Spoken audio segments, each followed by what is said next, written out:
चलिए विद्यार्थियों, कक्षा 10वीं में पुनः आपका स्वागत है। बीजगणित अलजेब्रा पार्ट 3, अलजेब्रा भाग 3,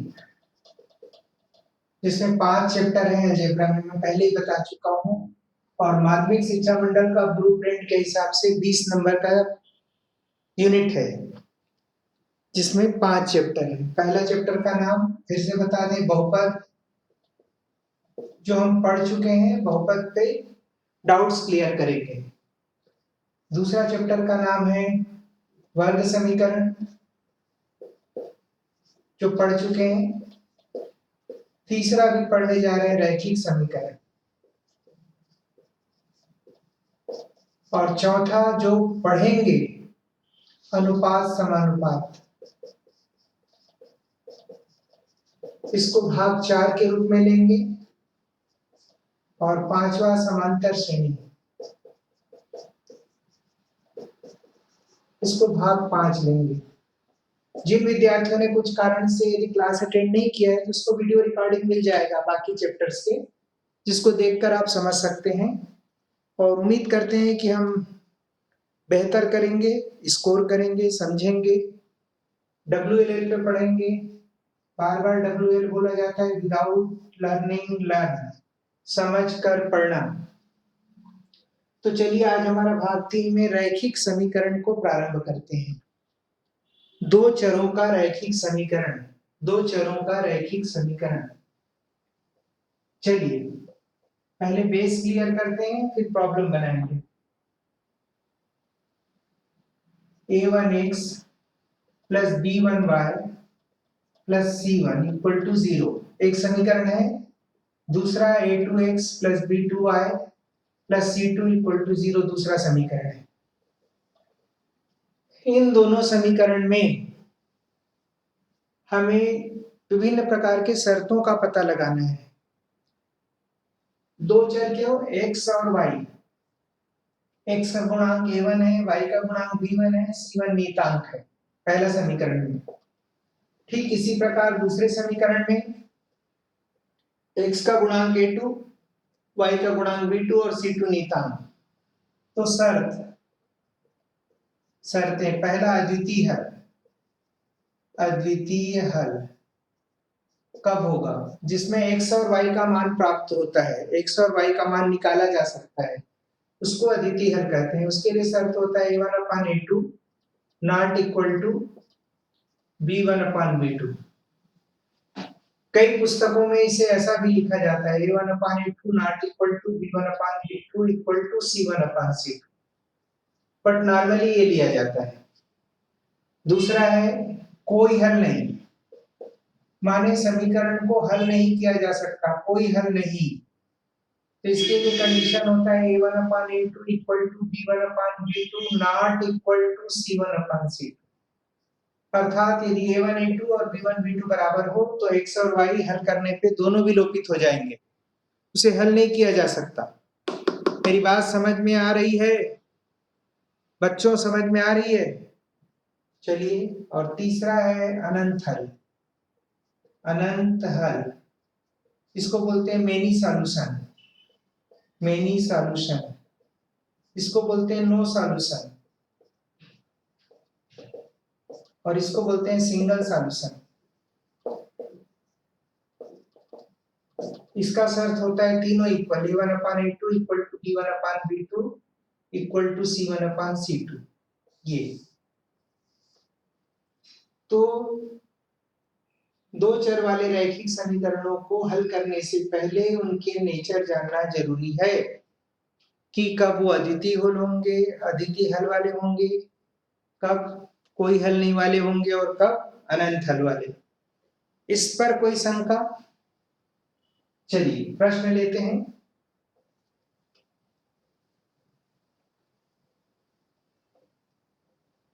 यहां तक क्लियर है?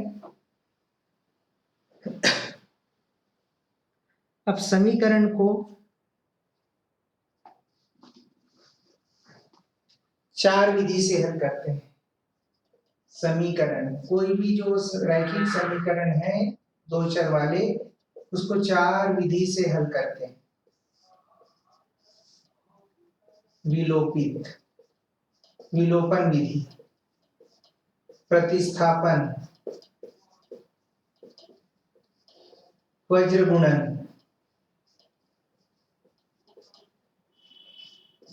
और चौथा ग्राफ। विलोपन को क्या बोलते हैं? Elimination, elimination, substitution, cross multiplication,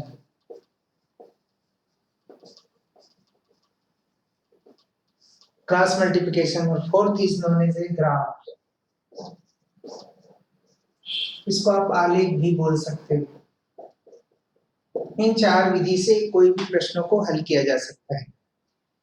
अब वार्षिक परीक्षा में प्रश्न कैसे आएंगे? इस चैप्टर से 6 नंबर वाले एक क्वेश्चन आएंगे और ऑब्जेक्टिव भी आ सकते हैं।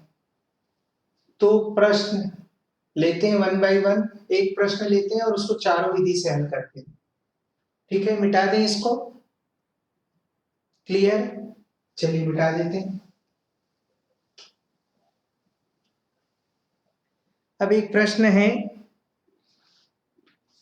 एक अद्वितीय हल होने के लिए, एक अद्वितीय हल होने के लिए, हल होने के लिए समीकरण निकाय, समीकरण निकाय x माइनस ky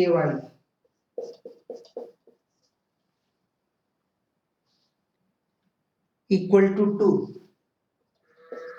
और दूसरा समीकरण दिया है 3x plus 2y equal to -5 में k का मान ज्ञात करो। प्रश्न सुन लीजिए, एक अद्वितीय हल होने के लिए समीकरण निकाय में k का मान ज्ञात करो। तो हम पहला समीकरण a1x plus b1y plus c1 equal to 0, दूसरा a2x plus b2y plus c2 equal to 0, इससे कंपेयर करेंगे।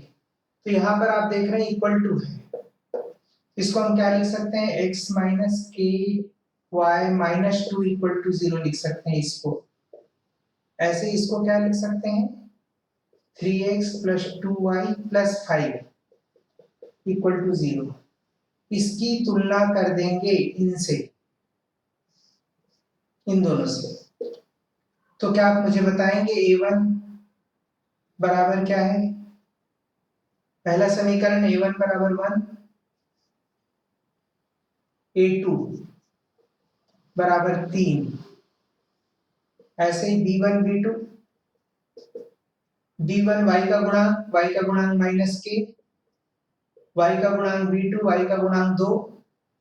आराम से देखिए, c1 c2, c1 नीतांक -2, c2 नीतांक +5। अब हमको बोला है अद्वितीय हल के लिए, तो मैंने अद्वितीय हल का शर्त आपको भी बताया था थोड़ी देर पहले, a1/a2 not equal to b1/b2, a1/a2 not equal to b1/b2, इसमें रख दीजिए a1/a2 not equal to b1/b2। चलिए क्या हो जाएगा, 1/3 बराबर नहीं है -k/2, तो cross multiply -3k is not equal to 2, तो k is not equal to -2/3, k is not equal to -2/3। समझ में आ रहा है मेरी बात? k के किस मान के लिए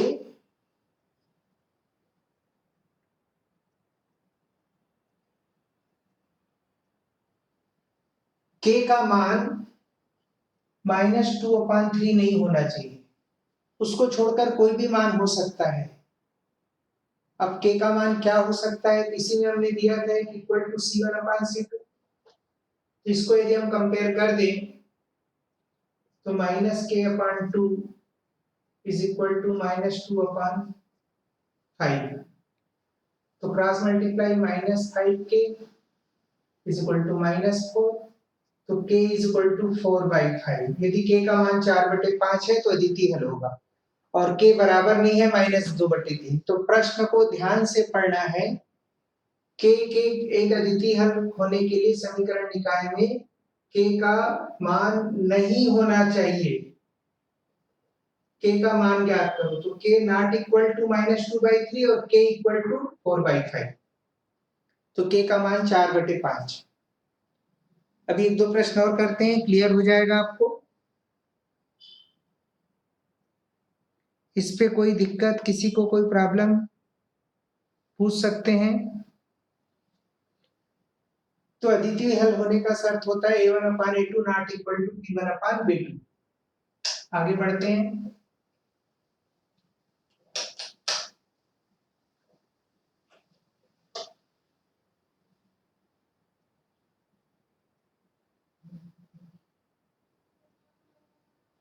अब मान लीजिए दो समीकरण हम कुछ भी लेते हैं, x plus y is equal to 6 और x minus y equal to 4।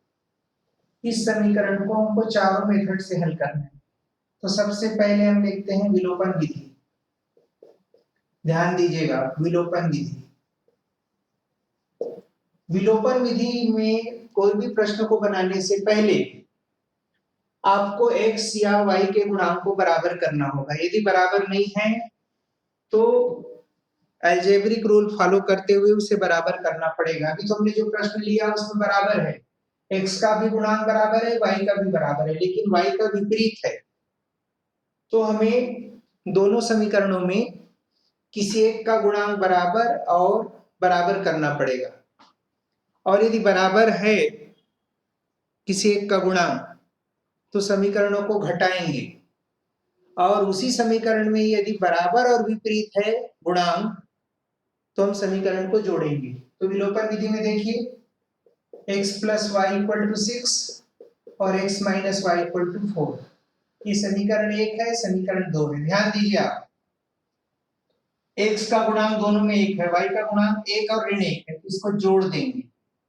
जोड़ने पर 2x इक्वल टू 10, तो x इक्वल टू 10/2, तो x इक्वल टू 5।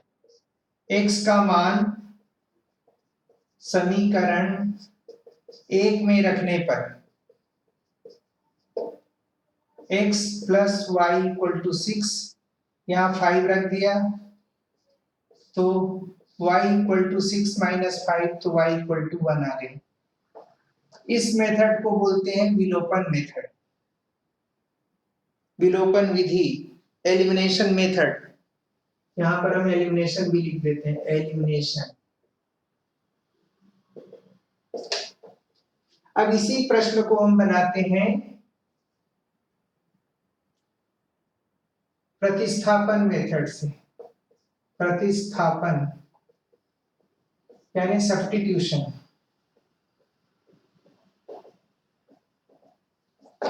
सब्स्टिट्यूशन कैसे बनाएंगे? इन दो समीकरणों में से किसी एक से हम एक अचर का मान निकाल लेंगे। जैसे पहला समीकरण, ये पहला है और ये दूसरा है। समीकरण 1 से क्या होगा भाई? समीकरण 1 से बताओ। x को बाएं पक्ष में रहने देते हैं और y को शिफ्ट कर देते हैं, तो क्या होगा? ये समीकरण 3 बन गया।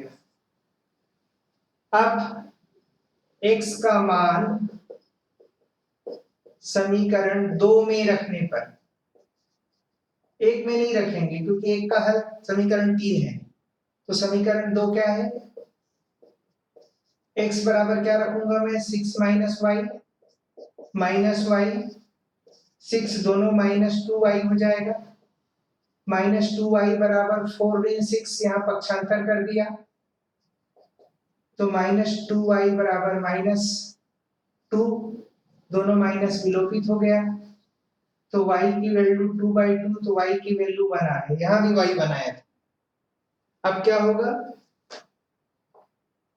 y का मान 3 में रखने पर 3 क्या है आपका x बराबर 6 माइनस वाई, तो x बराबर 6 ऋण 1, तो x बराबर 5, ये 5। ये आपका विलोपन विधि, ये प्रतिस्थापन विधि, एलिमिनेशन सब्स्टिट्यूशन। अब इसी प्रश्न को हम क्रॉस मल्टीप्लिकेशन से सॉल्व करेंगे। इसी प्रश्न को क्रॉस मल्टीप्लिकेशन से हल करेंगे। क्या यहां तक बात समझ में आ रही है आप सबको?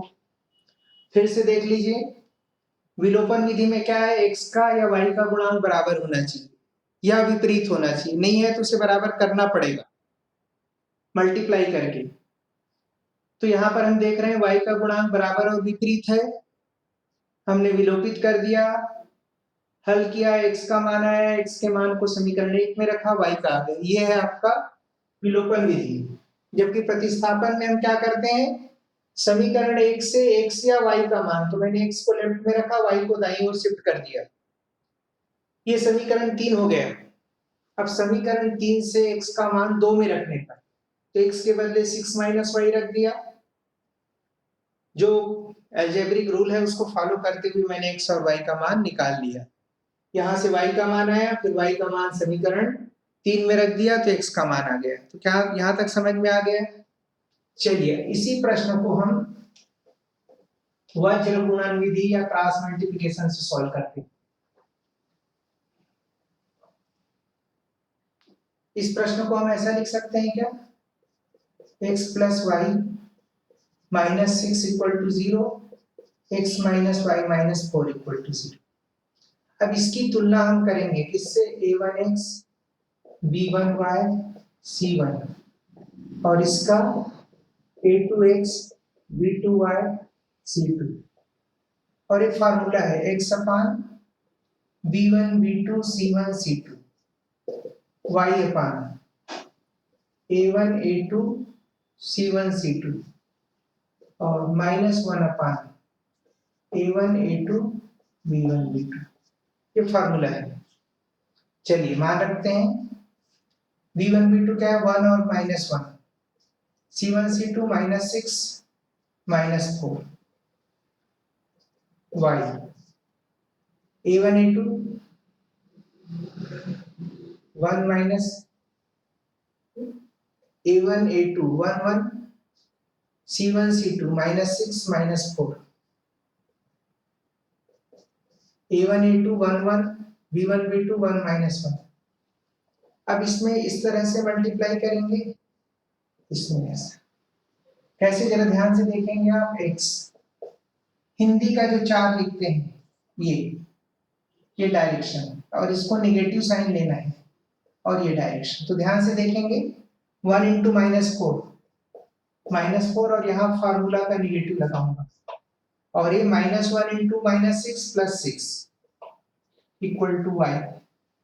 अब यहाँ से -6 इंटू 1 -6, यहाँ फार्मूला का माइनस, और ये -4 इक्वल टू -1 अपान, ये देखिए 1 इंटू 1 -1 माइनस फार्मूला का, और ये 1, तो क्या आ गया, x अपान -4 -6 -10 y अपान -6 प्लस 4 -6 प्लस 4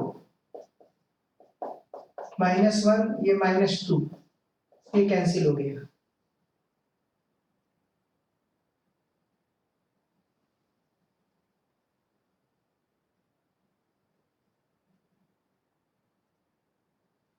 -1 -2, कहाँ पे गलती कर रहे हैं हम लोग, ये ऊपर माइनस नहीं होगा, यहाँ माइनस नहीं होगा फार्मूला में, ठीक। तो ये ऐसा रहेगा 1 अपान -2। अब क्या करेंगे, फर्स्ट और थर्ड को कंपेयर कर देंगे, तो x अपान -10 इक्वल टू 1 अपान -2, तो -2x equal to -10, minus cancel हो जाएगा, x इक्वल टू 10/2, तो x इक्वल टू 5 आ गया। अब सेकेंड और थर्ड को लेंगे, सेकेंड एंड थर्ड, ये फर्स्ट है, ये सेकेंड है, ये थर्ड है, तो यहाँ क्या होगा y minus two is equal to one upon minus two, ये प्लस हो जाएगा, cross multiply y equal to two by two equal to one, इसको क्रॉस मल्टीप्लिकेशन बोलते हैं। एलिमिनेशन, सब्स्टिट्यूशन एंड क्रॉस, यहां तक मेरे ख्याल से क्लियर हो रहा है। अब आते हैं ग्राफ मेथड से इस क्वेश्चन को कैसे बनाएंगे, ग्राफिकल। तो ग्राफ मेथड से सॉल्व करने के लिए आपको एक कॉमन सॉल्यूशन होना चाहिए, और वो कॉमन सॉल्यूशन आप कौन से मेथड से निकालते हैं, तीनों में से कोई सा भी मेथड। क्लियर हो रहा है? तीनों में से किसी भी मेथड से आप निकालेंगे। तो हमने अभी x का मान 5 निकाला था, y का मान 1, ये पहला वाला लाइन हमने ले लिया।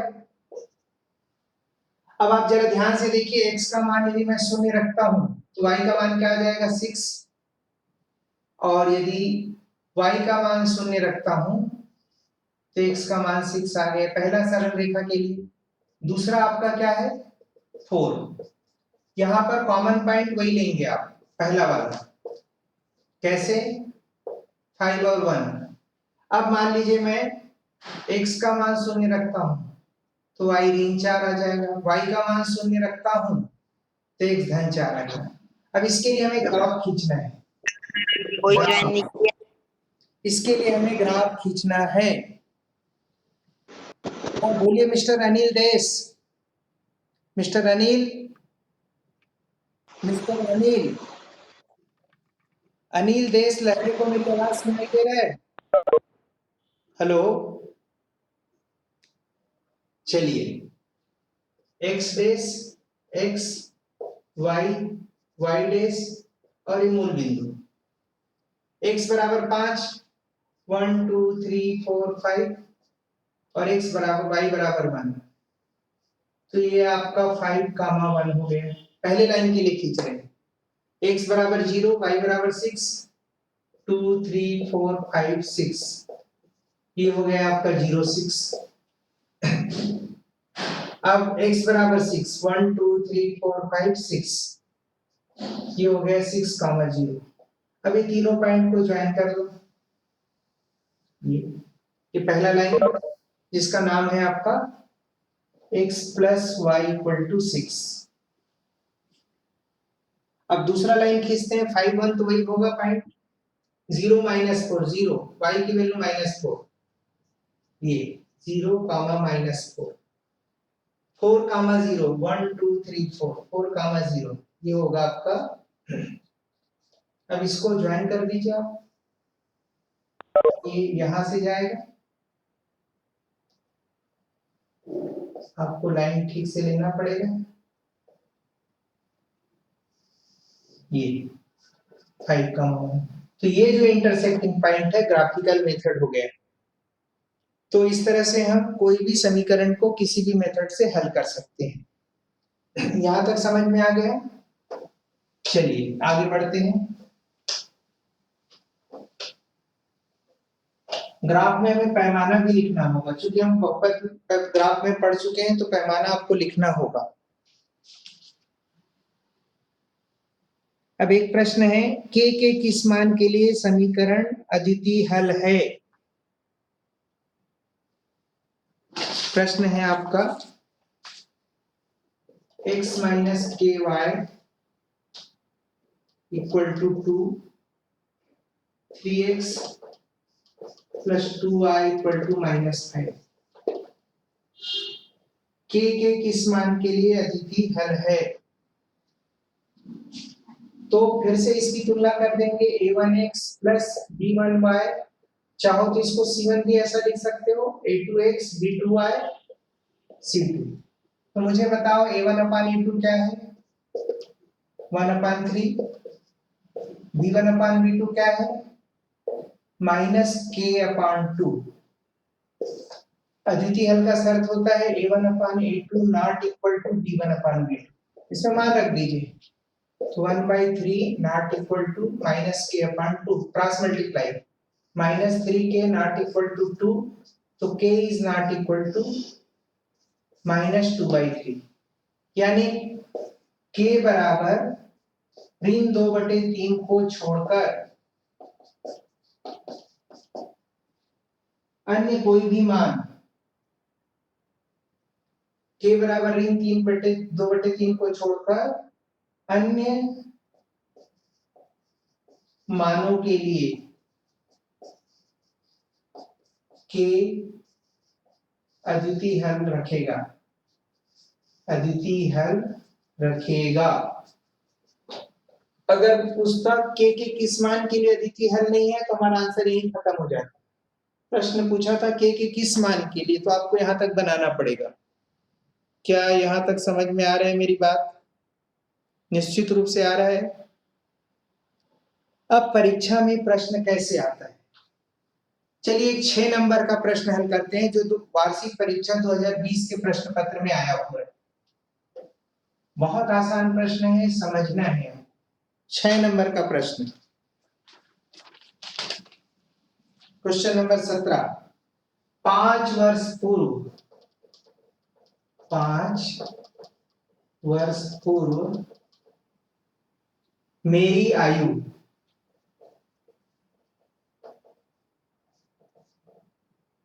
पुत्र की आयु की तिगुनी थी। 10 वर्ष पश्चात, 10 वर्ष पश्चात मेरी आयु पुत्र की आयु की दुगनी है। मेरी व मेरे पुत्र की, मेरी व मेरी पुत्र की वर्तमान आयु ज्ञात करो। प्रश्न बहुत सरल है लेकिन समझना है, बेसिक नॉलेज हमें होना चाहिए। अब शुरुआत कैसे करेंगे? हल। मेरी मतलब पिता, पिता की आयु x वर्ष, पिता की वर्तमान आयु, यह है पिता की वर्तमान आयु। इसी तरीके से पुत्र की वर्तमान आयु y वर्ष। यहां तक समझ गए आप लोग? अब प्रश्न के प्रथम शर्त, प्रश्न की प्रथम शर्त, प्रश्न का प्रथम शर्त क्या कह रहा है? 5 वर्ष पूर्व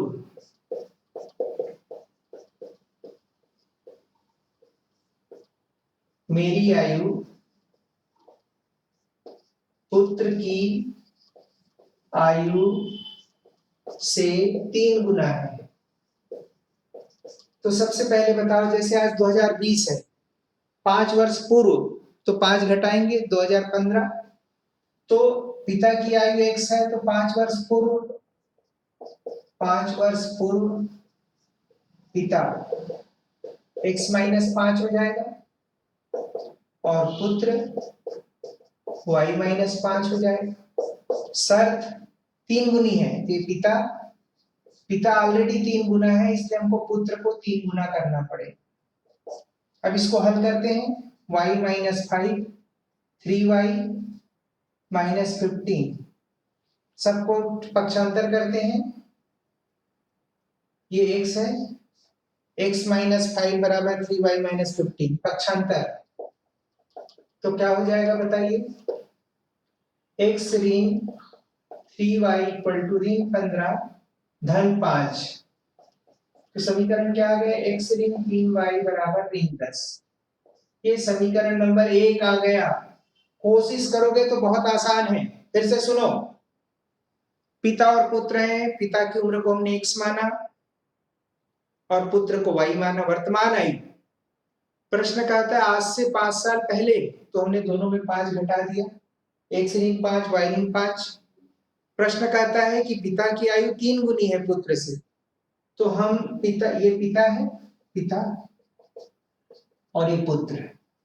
तो जब हम पुत्र को 3 गुना करेंगे तो दोनों बराबर हो। फिर कोष्टक हल किए, ये आ गया। अब प्रश्न के द्वितीय शर्त, पिता क्या होगा द्वितीय शर्त में बताओ? 10 वर्ष पश्चात x प्लस 10 हो जाएगा।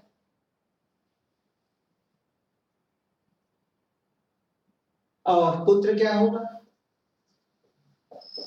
y plus 10। ये दुगनी है, पिता दुगनी है, equal to 2 y plus 10, x plus 10 बराबर 2y प्लस 20, पक्षांतर x ऋण 2y बराबर 20 ऋण 10, तो x ऋण 2y बराबर 10। यानी आपको दो समीकरण ऐसा मिल गया। ध्यान दीजिए आप, x ऋण 3y इक्वल टू -10 और x ऋण 2y इक्वल टू 10। देखो x के गुणांक बराबर है और समान है, तो इसको हम घटाएंगे। घटाने पर ये ऋण हो जाएगा, ये धन हो जाएगा, ये ऋण हो जाएगा। x विलोपी धन 2y और ऋण 3y, ऋण y इक्वल टू ऋण 20, ऋण और ऋण प्लस, तो y बराबर 20 आ गया। अब y का मान समीकरण 1 में रख दीजिए, x minus 3 20 equal to -10, x minus 60 equal to -10, तो x इक्वल टू -10 प्लस 60, तो x इक्वल टू 50। यानी पिता की आयु, पिता 50 है और पुत्र 20। ये आपके प्रश्न का उत्तर है, जो 6 नंबर का प्रश्न आया हुआ है। और मजेदार बात, इसके साथ अथवा में भी एक प्रश्न रहेगा जो समांतर श्रेणी का है। प्रश्नों को पढ़ना है, बहुत आसान प्रश्न है, लेकिन समझना है।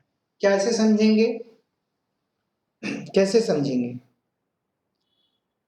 हमने क्या कहा? पिता और पुत्र की आयु मान लिया x और y। चाहो तो आप पिता को y मान सकते थे, पुत्र को x मान सकते थे। 5 वर्ष पहले तो माइनस कर दिया। पुत्र, पिता 3 गुना था तो पुत्र को 3 गुना किया। 10 वर्ष पश्चात 10 जोड़ दिया। पिता 2 गुना था तो पुत्र को 2 गुना किया। दोनों को हल करके 2 समीकरण आया। दोनों समीकरण को हमको कोई भी विधि से हल करना है, हमने विलोपन विधि लिया, क्योंकि x के गुणांक बराबर है, घटा दिए, y का मान 20 आया, y का मान रख दिए, x का मान 50 आ गया। लेकिन ऐसे प्रश्न आपसे तब बनेंगे जब आपको विलोपन, प्रतिस्थापन, वज्र गुणन या ग्राफिकल मेथड समझ में आ जाए। क्योंकि आपको मान निकालने के लिए फाइनली क्या करना पड़ेगा?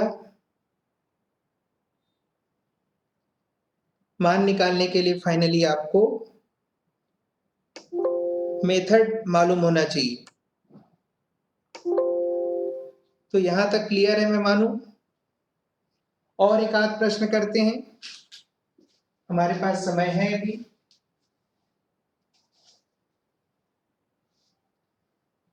चलिए इसको मिटा दें। मैं उम्मीद करता हूं आप सबने लिख लिया होगा।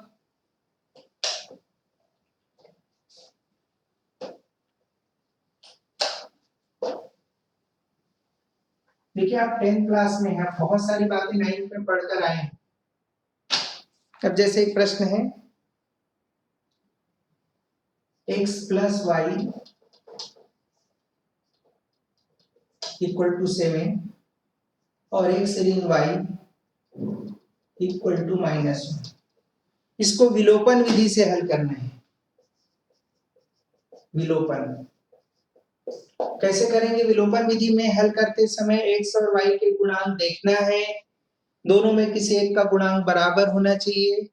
अगर बराबर और धनात्मक, बराबर या ऋणात्मक दोनों है तो समीकरण को घटा देंगे, और यदि बराबर और विपरीत है तो जोड़ देंगे। तो आप जरा ध्यान से देखिए, y का गुणांक बराबर और विपरीत है, तो यहाँ पर हम जोड़ देंगे। जोड़ने पर विपरीत चिन्ह कैंसिल हुआ, 7 में से 1, x का मान 3 आ गया। अब x का मान समीकरण 1 में रखने पर, समीकरण 1 क्या है? x का मान 3 रख दीजिए, पक्षांतर कर दीजिए। आपको बाकी मेथड बताने की जरूरत मुझे नहीं लगता, आप बना लेंगे। y बराबर 4।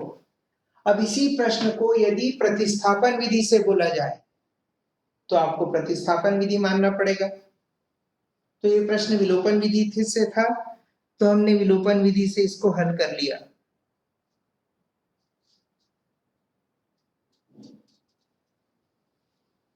अब एक प्रश्न करते हैं, कोई हल नहीं है, इसको मिटा दें। प्रश्न है के किस मान के लिए 8x plus 5y equal to 9 और kx प्लस 10y, कोई हल नहीं है, कोई हल नहीं है। तो सबसे पहले इसका कंपेयर करेंगे किससे? a1x plus b1y equal to c1 और a2x प्लस इक्वल टू क्या हो गई? आपने तो पहले बिना इक्वल टू बताया था, यहाँ इक्वल टू दिया था, इक्वल टू फॉर्म में लिख लिए। चलिए a1 अपान a2 का जवाब कौन देगा? 8 अपान के, a1 a2 8 और के, b1 b2 5 और 10, c1 c2 9 और 15। अब कोई हल नहीं है के लिए शर्त आप जानते हैं, a1 upon a2 b1 upon b2 not equal to, ये शर्त है, शर्त। कोई हल नहीं है। तो चलिए इन दोनों में मान रख दो, a1 अपान a2 8 बाई के और b1 बाई b2 8 बटे के, ये आपस में विलोपित होगा, 1 बटे 2 हो जाएगा। फिर यह गुणा कर दो तो k बराबर 16। k का मान 16 यदि है तो हम कह सकते हैं k बराबर 16 के लिए समीकरण कोई हल नहीं रखेगा। अगर k का मान 16 होगा तो कोई हल नहीं रखेगा। देखो यहाँ 16 रखूंगा मान लो, तो ये भी 1/2 आ जाएगा, देखिए, और ये भी 1/2। तो k का मान यदि 16 होगा तो समीकरण कोई हल नहीं रखेगा। तो ये आपको समझ में आ गया।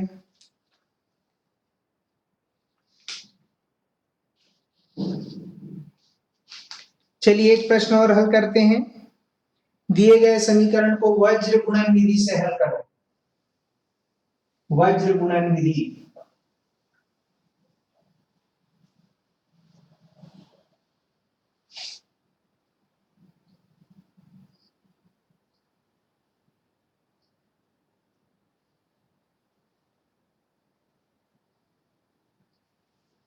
प्रश्न है 2x माइनस 5y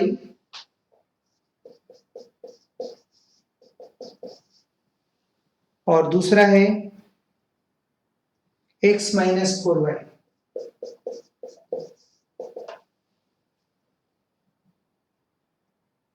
-7।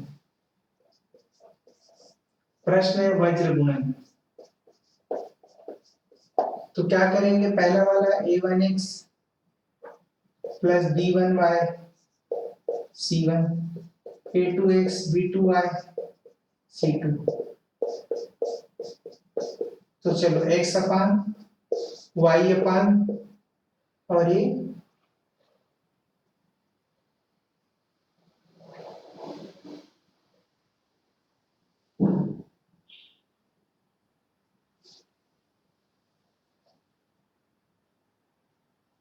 1 अपान, तो यहां क्या लिखते हैं? a1 x के नीचे b1 b2 c1 c2, y के नीचे a1 a2 c1 c2 और यहां तो देखते हैं x डायरेक्शन। चलिए x में क्या लिखेंगे भाई? A1 B1 B2 -5 -4 -8 -7 y में 2 1 -8 -7 1 A1 A2 2 1 -5 -7। चलिए हल करते हैं, क्या होगा बताओ। x upon minus minus plus 35, ये माइनस फार्मूला था,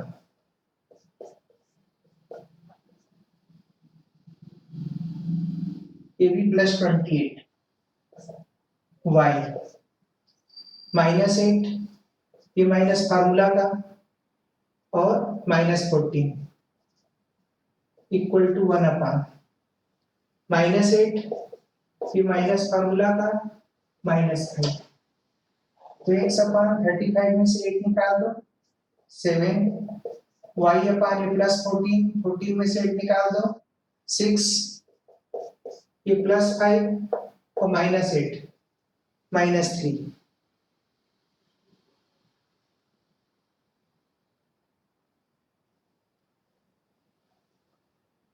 देख लो कहीं गलती तो नहीं की है, यहाँ पे गलती की है। 5 7 जा 35, 8 4 जा 32 हो गए, तो ये 3 आ जाएगा। क्या आ जाएगा? 3।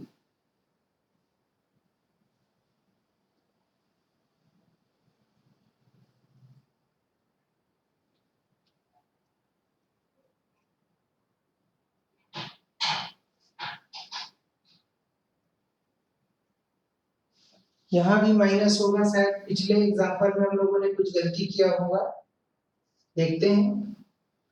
तो x इक्वल टू माइनस,